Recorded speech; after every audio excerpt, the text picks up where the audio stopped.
સુરતના રાંદેર પોલીસે મોબાઈલ સ્કેચિંગની કરતી કુખ્યાત ગેંગના 2 સાગરિકોને ધરપકડ કરી છે. સુરત શહેરમાં રાહદારીઓને નિશાન બનાવી મોબાઈલ સ્કેચિંગ અને ચોરીના ગુના આચરતી કુખ્યાત ગેંગ સામે રાંદેર પોલીસે મોટી સફળતા મેળવી હતી. રાંદેર પોલીસની ટીમે ચોક્કસ બાતમીના આધારે કાર્યવાહી કરીને આ ગેંગના 2 મુખ્ય સાગરીતો મુસ્તુફા ઉર્ફે ટીલુડો, મહેમૂદ સૈયદ અને અયાન ઉર્ફે અલ્લાહ રખા ગાચીની રંગે હાથે ઝડપી પડ્યા હતા. પોલીસે આરોપીઓ પાસેથી ચોરીના 5 મોબાઈલ ફોન અને હેરાફેરીમાં વપરાયેલ મોટરસાયકલ મળી કુલ 1,35,000નો મુદ્દામાલ જપ્ત કર્યો હતો. પોલીસની પ્રાથમિક તપાસમાં સામે આવ્યું હતું પકડાયેલા બંને આરોપીઓ રીઢા ગુનેગાર છે.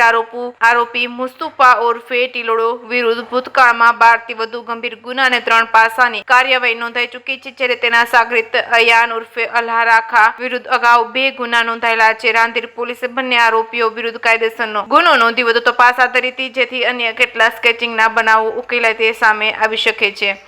સાથે સુનિલ ગંચાવાલા, સુરત.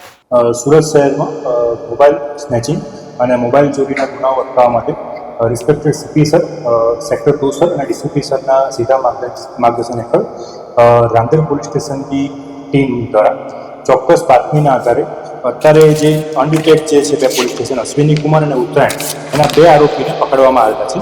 આરોપીનું નામ છે મુસ્તુફા ઉર્ફે ટીલીલી મહેમૂદ અલી સૈયદ, જે બાપુનગર રાંદેરનો રહેવાસી છે, અને બીજા આરોપીનું નામ છે અયાન ઉર્ફે અલ્લાહ રખા ગાંચી, જે દયાળ ભેસાણ રોડ રાંદેરનો રહેવાસી છે.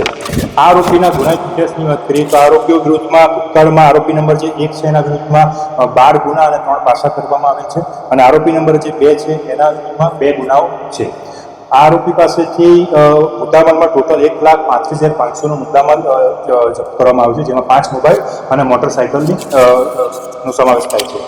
આમની એમો એવી રીતે હતી કે આ આરોપી જે રોડ પર રસ્તા પર જે રાહદારી ચાલતા હોય એની પાછળથી બાઇક પર આવીને મોબાઈલ સ્નેચિંગ કરવાની આ લોકોની એમો.